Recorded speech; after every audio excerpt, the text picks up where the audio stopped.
Pegue a Bíblia Sagrada, abra comigo em Ezequiel 28, 18. Ezequiel 28, 18.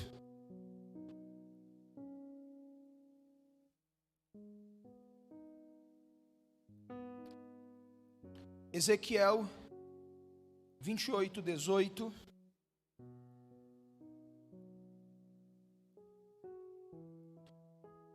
Na medida que você for encontrando, diga glória a Deus.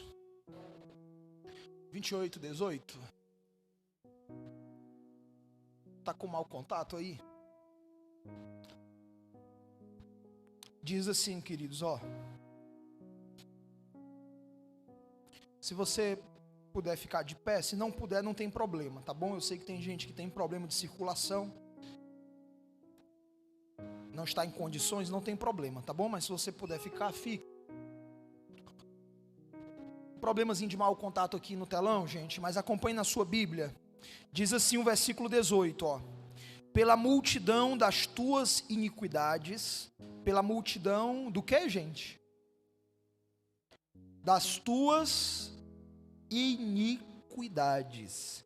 Pela injustiça do teu comércio, profanaste os teus santuários.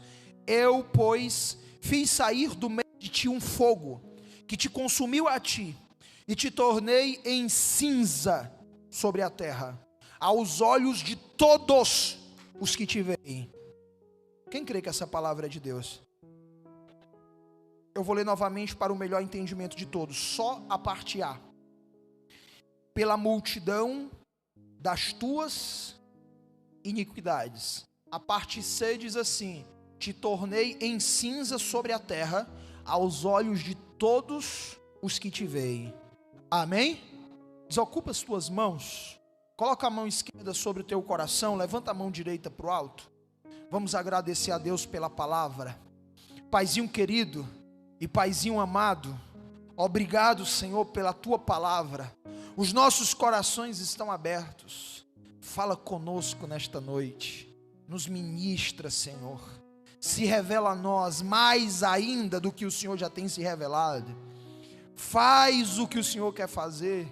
Modela o vaso que foi quebrantado, Senhor, agora há pouco. Refaz ele, Senhor. Faz do teu jeito, Senhor. Trata-nos, Senhor. Cura-nos, Senhor, na nossa personalidade. Liberta-nos na nossa identidade, para que sejamos tudo aquilo que o Senhor nos fez para ser, a tua imagem e semelhança, Senhor, de fato e de verdade. E que nessa noite, Pai, quem chegou triste, saia daqui com a tua alegria. Quem chegou aqui cabisbaixo, desanimado, saia daqui de cabeça erguida, Senhor, socorrido por ti, que és o nosso socorro bem presente no dia da angústia. Que essa noite, Pai, seja uma noite onde a tua palavra, ela penetre no mais profundo da nossa alma, na divisão da alma e do espírito, como uma espada de dois gumes, entre a célula e medula, meu Deus, onde o homem e a ciência não conseguem entrar, que a tua palavra entre, e que seja como um martelo que esmiuça a pedra, nessa noite, Pai, e que o teu nome, Senhor, seja mais uma vez glorificado nesse santo lugar. E quem concorda e recebe, diga amém. E graças a Deus. Aleluia. Sente-se, por favor.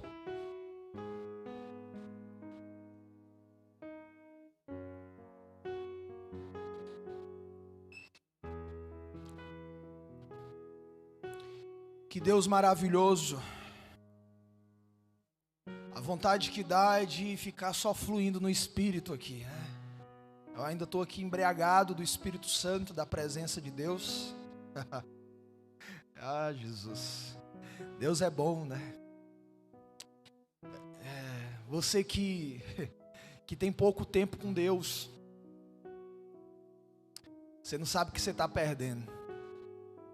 Porque não tem nada melhor do que a presença, do que a graça dele, né? E quando você chega num nível de maturidade, você entende o que o apóstolo Paulo disse. A tua graça me basta, Senhor. Aleluia. Nós estamos em uma série de mensagens com o tema A Trajetória de Lúcifer. E domingo passado a gente deu uma pequena pausa para poder trazer uma mensagem sobre a ceia do Senhor. Quem estava domingo passado, diga amém. E hoje nós vamos dar continuidade à mensagem que nós paramos no domingo atrasado. Quem veio no domingo atrasado, levanta a mão assim. A verdade é que quem veio domingo atrasado vai acompanhar melhor, tá? Quem não veio vai receber do mesmo jeito, porque Deus vai falar. Glória a Deus. Mas, quem não veio, tem como você acompanhar todas as mensagens que você perdeu lá no meu canal no YouTube, Alisson Silvestre. Você digita lá no YouTube, tá bom? Se inscreve no canal, ativa as notificações, que toda semana é colocado a ministração do culto de domingo, tá? Para você rever, você que perdeu, ir lá e receber a mensagem, a palavra, e não perder, tá certo, gente? Amém ou não amém? Então, vamos lá, olha aqui o que o texto diz, gente.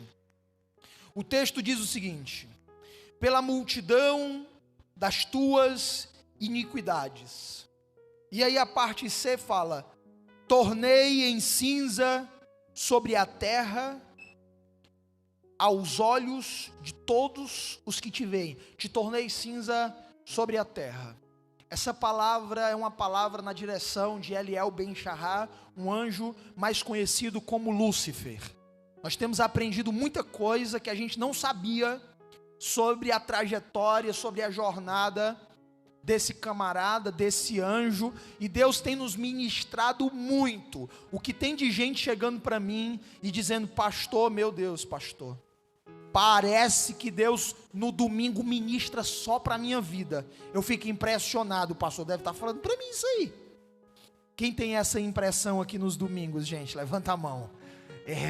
É porque Deus está trazendo o rema. O que é o rema? O rema é a palavra revelada. É a palavra de Deus que vem do mundo do espírito, do mundo espiritual, e alcança o plano físico. É a palavra revelada. É o logos, a palavra escrita que ganha vida na tua direção. Aí você tem essa sensação de que Deus está falando diretamente para você, e na verdade não é uma sensação. Deus está falando diretamente para você. Amém? E eu tenho certeza que se você tiver com o coração aberto, Deus vai falar diretamente para você nessa noite, mais uma vez, em nome de Jesus. Glória a Deus, gente.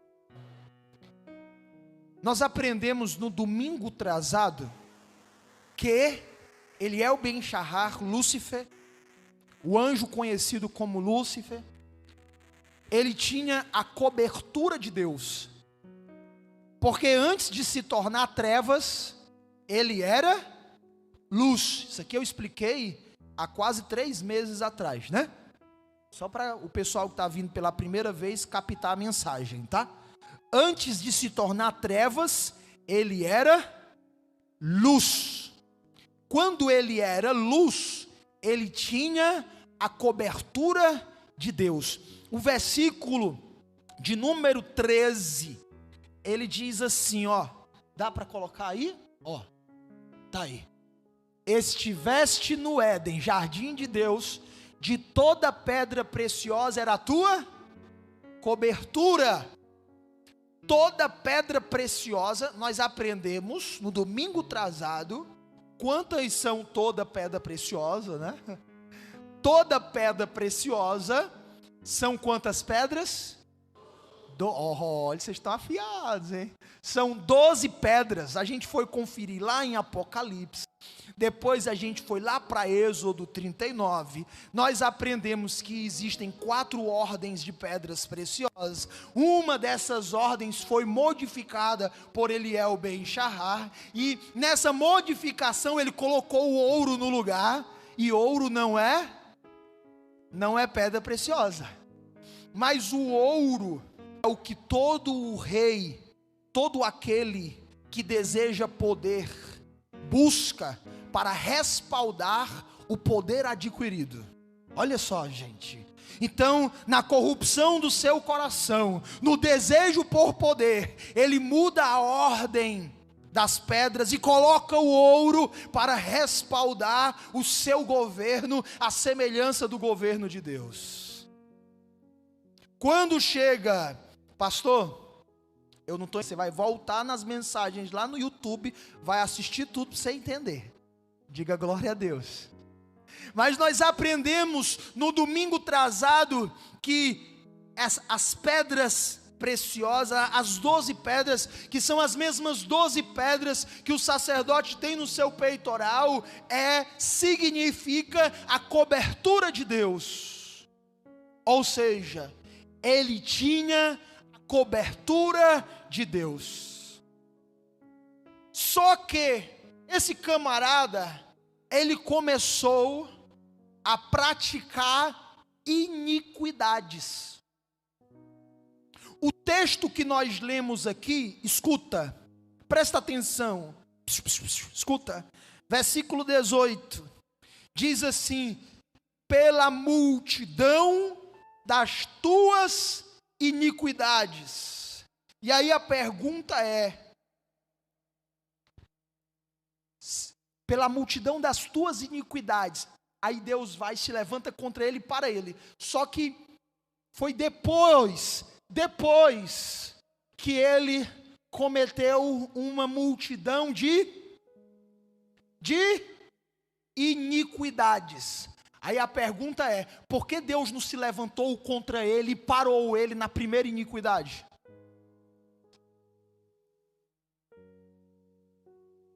Por que Deus esperou uma multidão de iniquidades para se levantar contra ele e parar ele? Por que Deus não parou ele na primeira iniquidade? Porque Adão lá no jardim comeu o fruto só uma vez e o pau quebrou para cima dele. Por que o anjo aqui, ele praticou uma multidão de iniquidades e só depois Deus se levanta contra ele para pará-lo? Primeiro, quem lembra aqui o que é iniquidade? Levanta a mão. Eu expliquei domingo atrasado. Anota aí, crente, ó, você não pode esquecer. Eu expliquei há 15 dias atrás, você já não lembra? Iniquidade é tudo que você faz para Deus distante de Deus. Escreve: iniquidade é tudo que você faz para Deus distante de Deus. Por isso, presta atenção, por isso que quem não é crente não tem como cometer iniquidade. Só crente pode cometer iniquidade. Iniquidade é o que aquele que é de Deus faz para Deus distante. Aí você sabe que você está distante de Deus, e você fica fazendo boa obra ali, né? Tentando compensar, né? O teu distanciamento de Deus. Você faz ali uma cesta básica, aí você leva ali, dá uma cesta básica, né? Você ajuda ali de um jeito ou de outro, né? Dá ali uma oferta, né? E aí, o que é que você está cometendo? Você está cometendo iniquidade, porque o que você precisa é voltar para perto de Deus primeiro, e não querer compensar o teu distanciamento de Deus com boas ações. Mas nós vivemos em uma geração assim. Vivemos em uma geração que fica buscando fazer boas ações para compensar o seu distanciamento de Deus. Não, ó o discurso que você vai escutar na boca de muita gente. Não, eu tenho Deus e eu não faço mal a ninguém. Pelo contrário, eu ajudo as pessoas, eu faço boas obras, né? Todo final de ano eu dou uma contribuição, eu participo das ações de cesta básica. Gente, vamos ser sinceros. Quem já ouviu alguém falar isso? Levanta a mão. Graças a Deus que aqui dentro ninguém. Aleluia, meu São Jesus. Ninguém aqui dentro já falou isso. Só o povo lá fora. Hein, crente?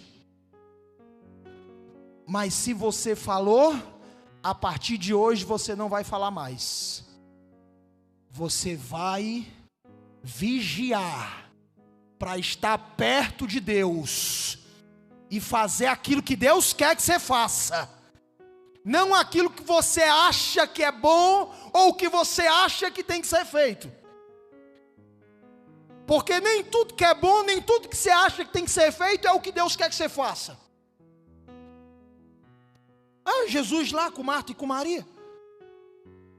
Maria estava lá escutando Jesus. Aí Marta lá fazendo as coisas lá, olha para Maria, Jesus, Maria aí, Jesus, olha que eu estou aqui fazendo aqui, sozinho as coisas. Aí Jesus diz assim: Marta, Marta, Maria escolheu a melhor parte. Ou seja, Marta estava fazendo, mas não era o que Jesus queria, gente. Então para hoje. Começa a pensar se o que você está fazendo é o que Jesus quer, é o que Cristo quer, é o que Deus quer. Para pensar. Será se o que de fato Ele quer você não está fazendo? Começa a raciocinar. Bota a cabeça para pensar, porque iniquidade. O que é iniquidade, gente? Só crente pode cometer iniquidade. Iniquidade é tudo que você faz estando distante de Deus. E aí olha lá, pela multidão das suas iniquidades, te transformei em cinza sobre a terra. E todos viram. Por que que Deus não se levantou contra ele na primeira iniquidade e parou ele? Porque ele tinha a cobertura de Deus.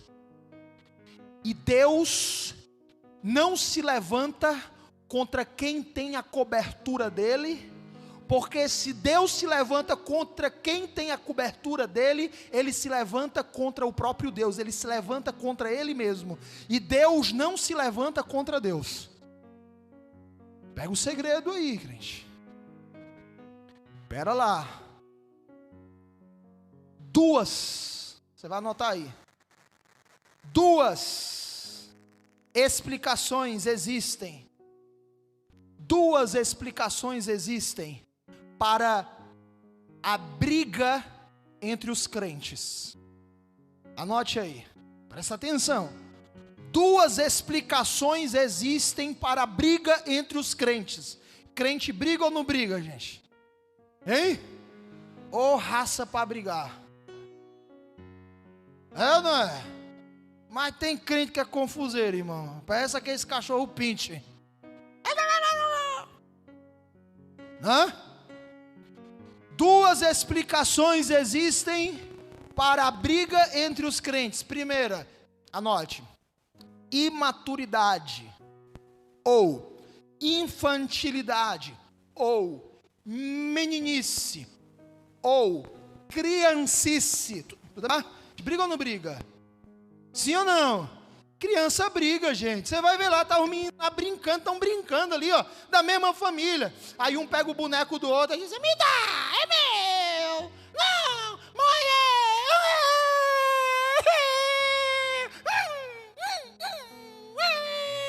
Que foi, meu filho? Ele tomou meu boneco, e ele me deu um murro. Mas foi porque ele tomou meu boneco. É assim ou não é? Hã? Acontece com os meninos lá na tua casa? Levanta a mão aí para eu ver. Meu Deus, por quê? Meu Deus, por quê? Porque criança briga. É ou não é? Briga é coisa de criança, gente. Criança briga. Então, uma das explicações para a briga entre os crentes é a meninice, a imaturidade, a infantilidade. Que foi, irmão? pastor passou por mim e não falou comigo. Hã? Irmão, faz um mês, irmão, que eu não lhe vejo na igreja. O que aconteceu? Tô com raiva. Tô chateado. Tô obrigado. O que foi que aconteceu, irmão? Aquela irmã da portaria que só quer ser a Xuxa. Tu acredita que eu dei a mão para ela e ela me deixou boiando? Hã? Hein? Eu dei a mão para ela e ela fez assim, deu um murrinho? Hã?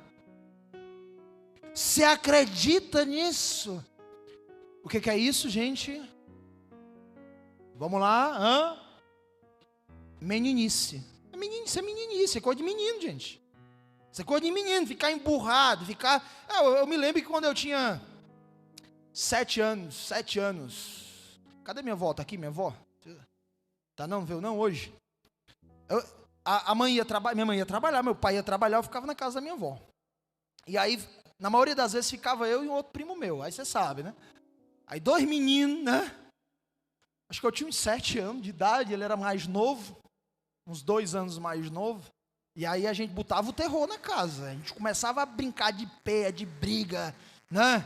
Aí eu me lembro que eu derrubava ele, mano, eu pegava as 2 pernas dele assim, ó, e... rapaz, negócio de menino, eu fico imaginando aqui, meu Deus do céu, o tempo de fazer um arte, né?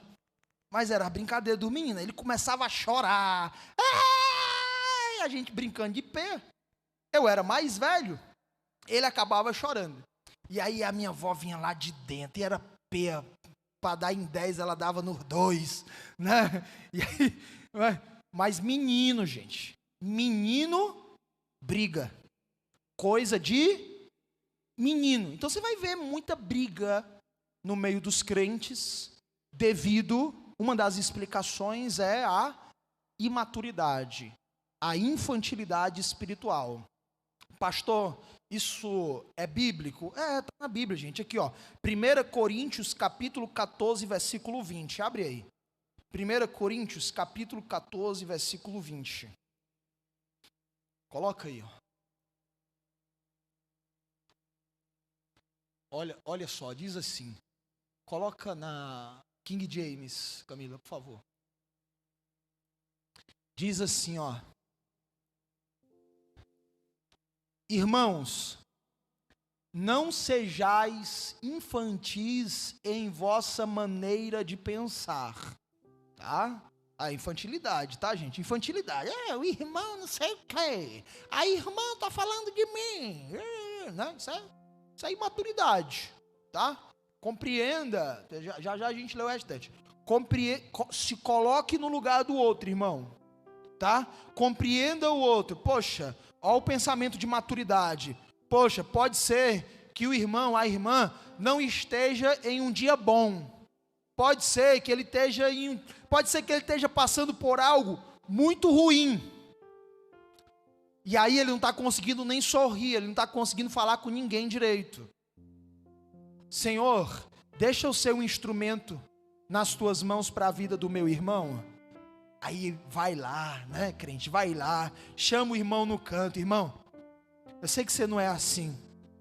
Hoje você está com a cara mais fechada. Está acontecendo alguma coisa, irmão? Estou vendo que você está mais cabisbaixo, não está falando com ninguém direito, irmão.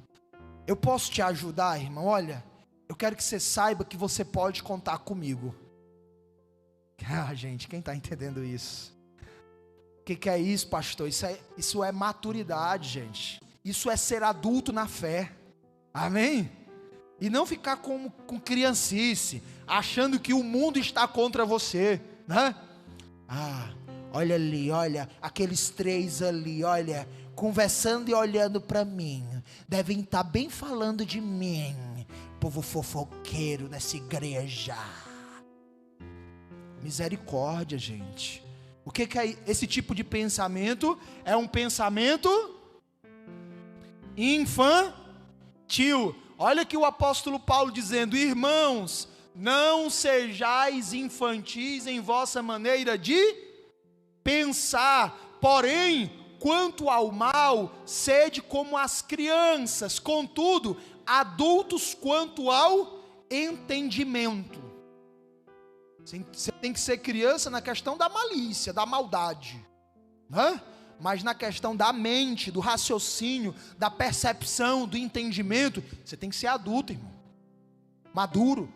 Olha lá, abre aqui, coloca aí no telão, Camila, para mim, Hebreus capítulo 5, versículo 13. Hebreus 5:13. Olha lá, gente, ó. Diz assim, a gente vai ler o 13 e o 14.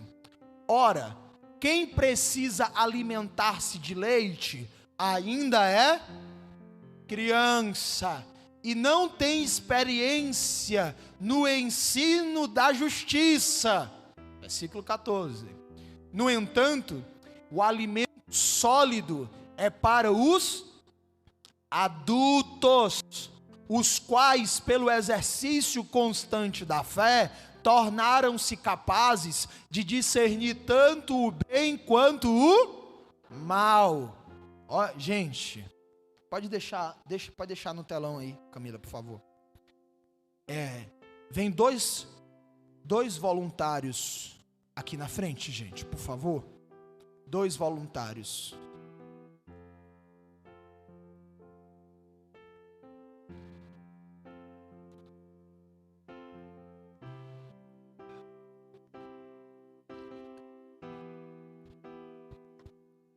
Fica desse lado aí, Francisco. Fica aqui, Alan. Pronto.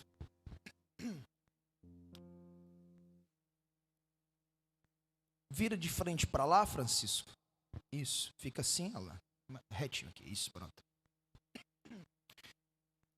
O Alan está caracterizando aqui a fase de imaturidade.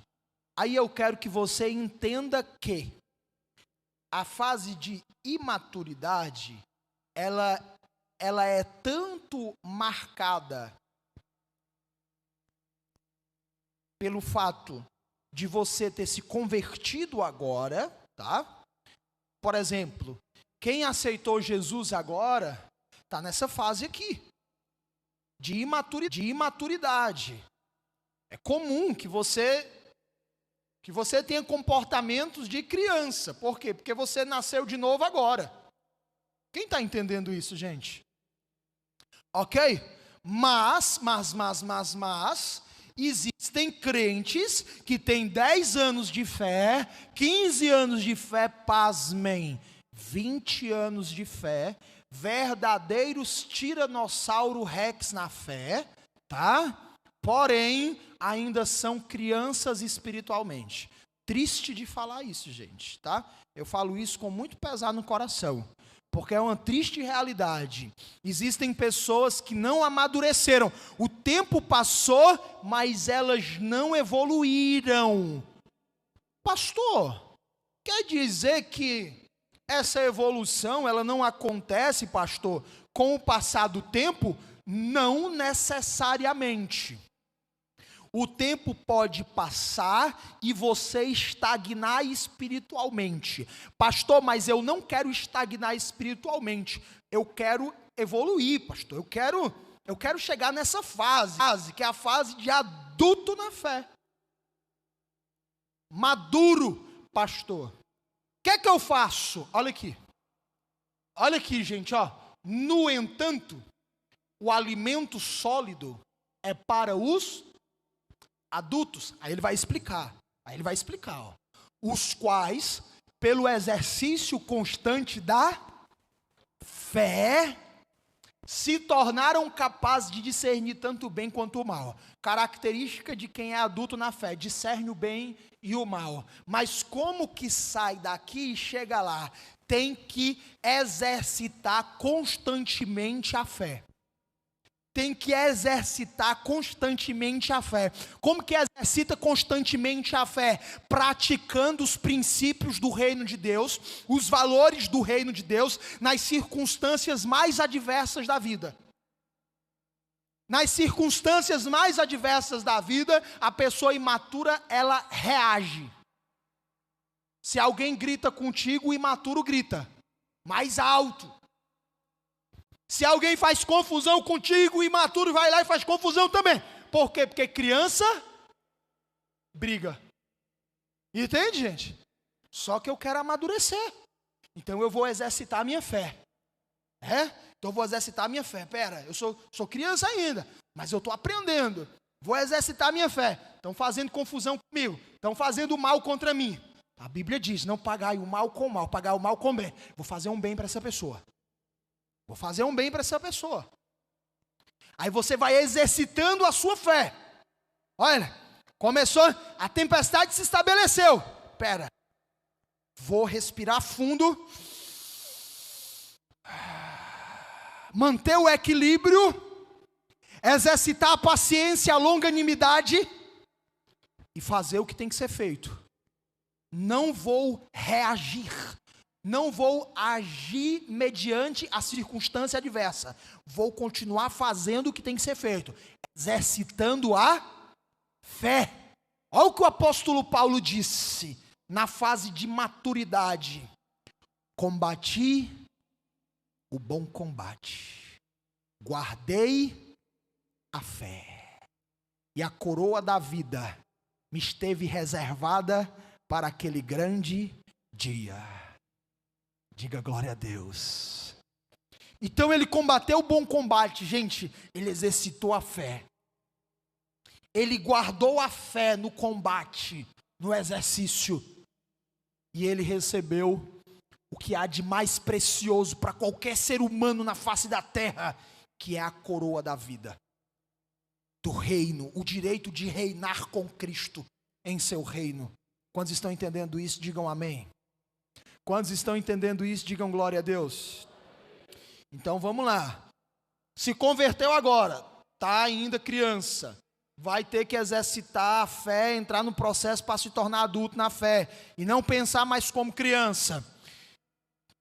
Passou 10 anos, não exercitou a fé, continua como criança. O que tem gente que chega de outra igreja aqui, crente macaco velho, que chega aqui para dar dor de cabeça, porque não cresceu na fé, não é brincadeira, gente. Não está no gibi. Porque o povo aprende a frequentar a igreja, mas exercitar a fé e ser um cristão verdadeiro, são poucos, conta-se nos dedos. De fato, transformaram a sua vida à semelhança de Cristo. E eu profetizo que você faça parte desses poucos, que conta-se nos dedos, em nome de Jesus. Segunda explicação para a briga entre os crentes. Fica um de frente para o outro aí. Fica um de frente para o outro. Faz cara de quem vai brigar. Vai. Ameaça. Pera, só para... Vai. Faz só o jeito, né?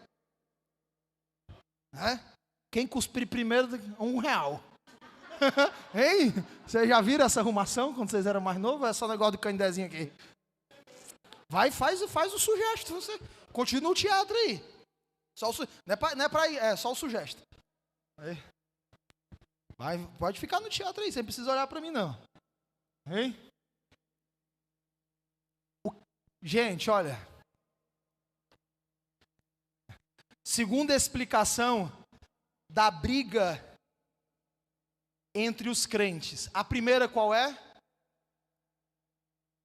Criancice, imaturidade, meninice.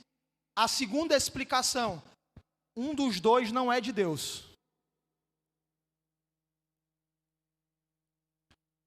Um dos dois não é de Deus. Por quê? Se não se enquadra na primeira explicação, qual é a primeira explicação? Criancice. Se não se enquadra na primeira explicação, tipo, não são crianças espiritualmente, então vai se enquadrar na segunda explicação. Qual é? um dos dois não é de Deus. Pastor, não tem como, pastor. Quer dizer, pastor, que não tem como os dois serem adultos espiritualmente e estarem brigando? Não. Por quê? Me pergunte por quê, pastor. Porque Deus não se levanta contra Deus. Acho que você não pegou. Acho que você não entendeu.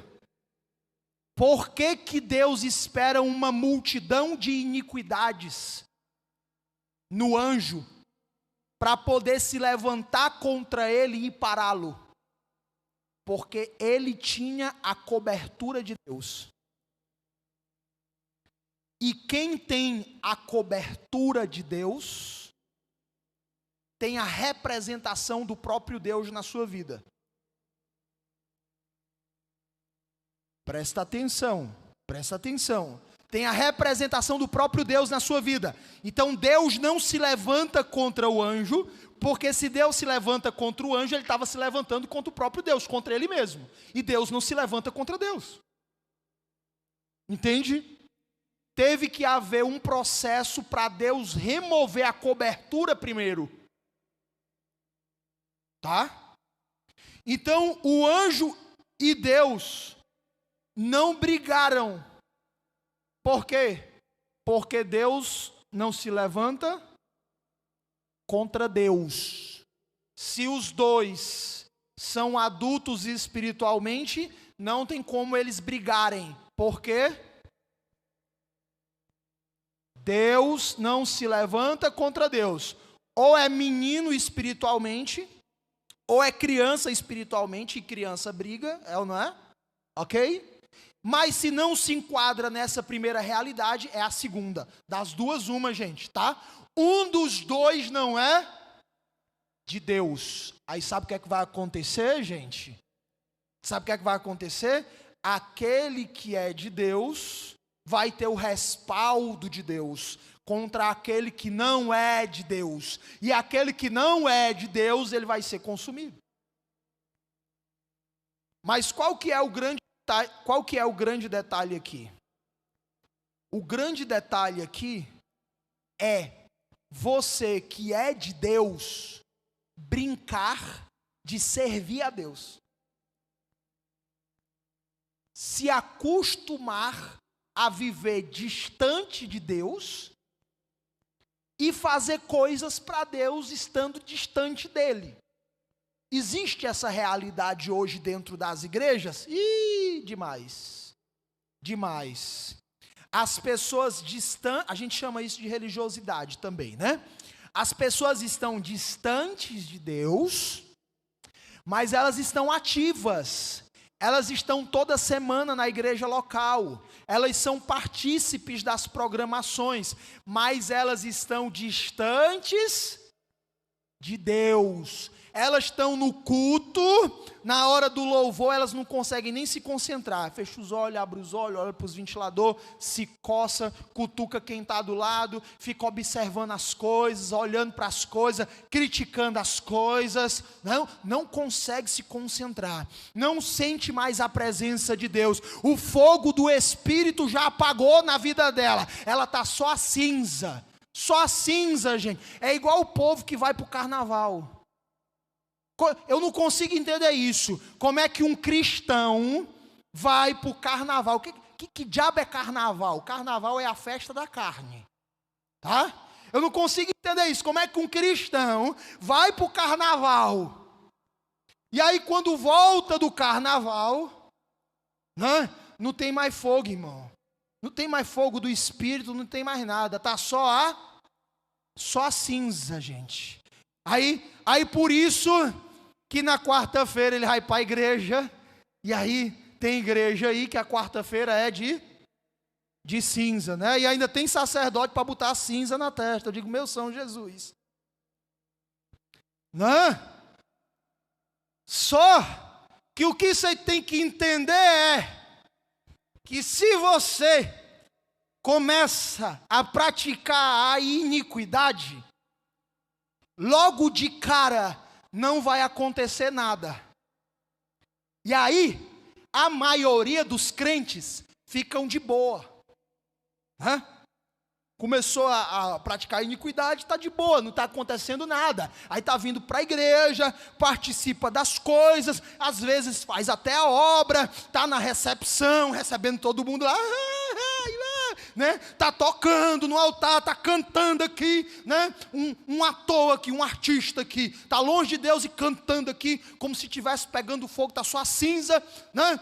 E aí, como se nada tivesse acontecendo. Continua vivendo como se nada tivesse acontecendo. E, gente, na verdade, no começo, parece que nada está acontecendo mesmo.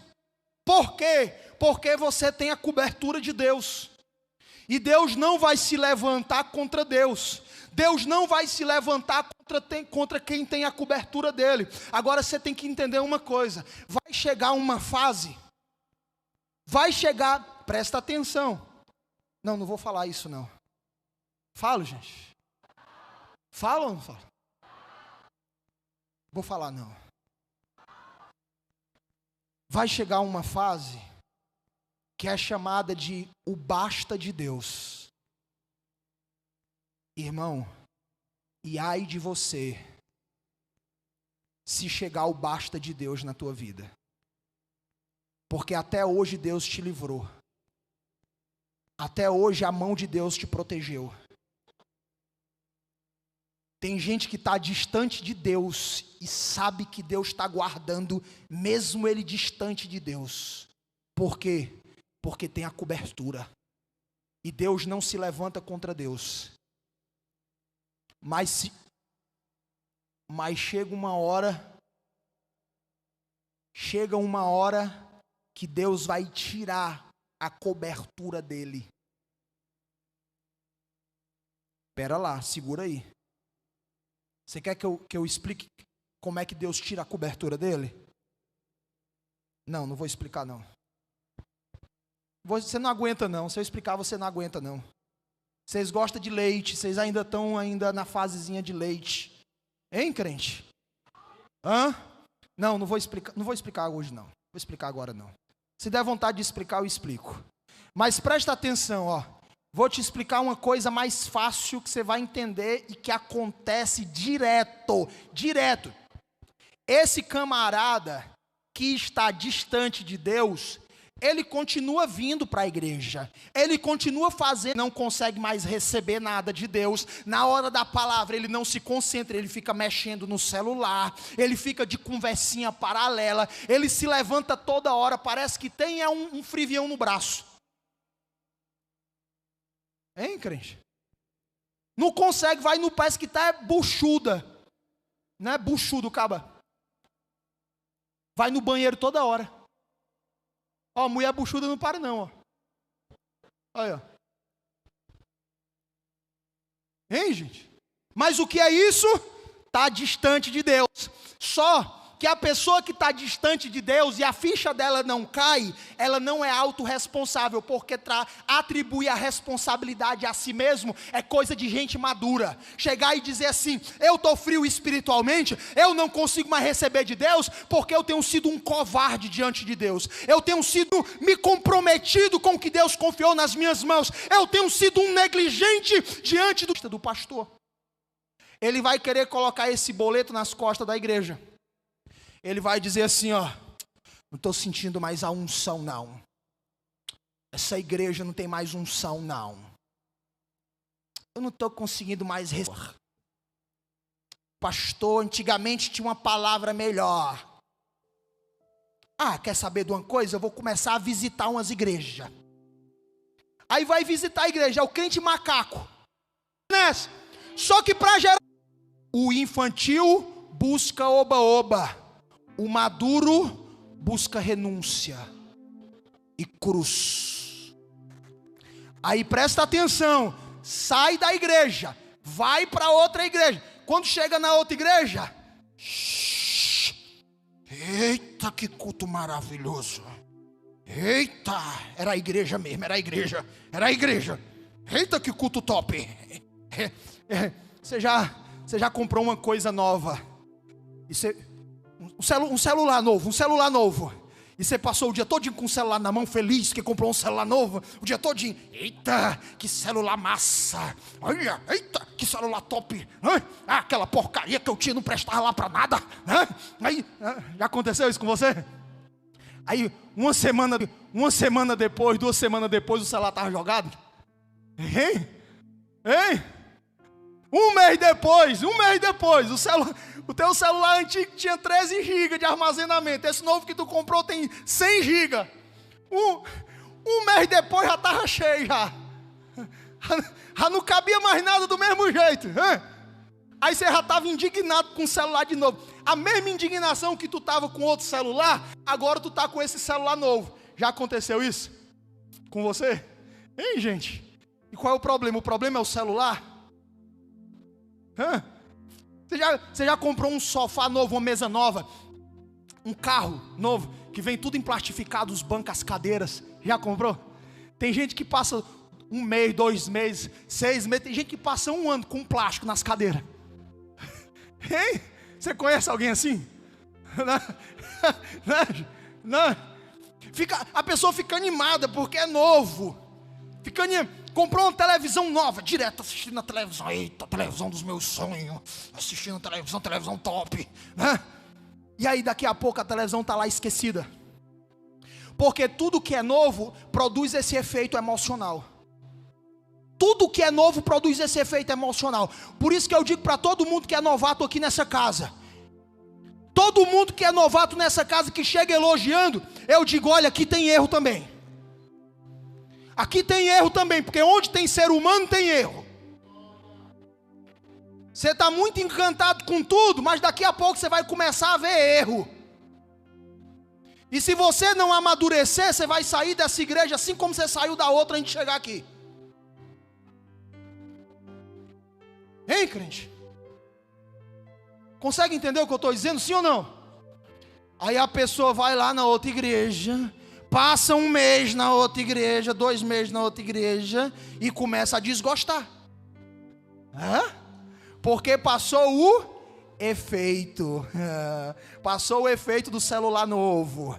Passou o efeito do sofá novo. Já arrancou o plástico, já manchou, foi tudo, né? Já não está mais nem aí. Aí a suposta unção, que era fake, né? Acabou, não está sentindo mais nada. Por quê? Porque a questão é que você está distante de Deus. Você precisa se aproximar de Deus. Você está empilhando iniquidade. Você está distante do Senhor, fazendo coisas para Deus, distante de Deus. Aí sabe o que é que acontece com alguns? Não vão mais para nenhuma igreja. Estou decepcionado com a igreja. Vou congregar na minha casa. Vou ficar na minha casa. A minha família é a igreja. A minha família é a igreja. Bicho covarde. Se pelo menos orasse dentro de casa. Se pelo menos reunisse a família mesmo para cultuar. Mas dá uma desculpa lavada. Dá uma desculpa lavada para multiplicar a iniquidade e condenar toda a família. Decido sair da infantilidade espiritual e caminhar na direção da fase adulta e espiritual, onde eu sou aquele que não é um instrumento para dividir, onde eu sou aquele que é um instrumento para ser influência do reino de Deus. Onde eu estiver, na igreja onde eu estou plantado, dentro da minha casa, no trabalho onde eu trabalho, no colégio onde eu estudo, Senhor, eis-me aqui, usa-me, usa-me. Que isso aconteça, essa maturidade chegue como resultado do exercício da sua fé, e que não seja necessário você chegar no ponto do basta de Deus, onde Deus vai remover a cobertura dele. Sabe de que maneira Deus remove a cobertura dele? Diga, de que maneira, pastor? Caráter. Compromisso no caráter, pastor, é estar perto de Deus, gente. É caminhar com Deus. é caminhar com Deus, é honrar a chamada que Ele concedeu.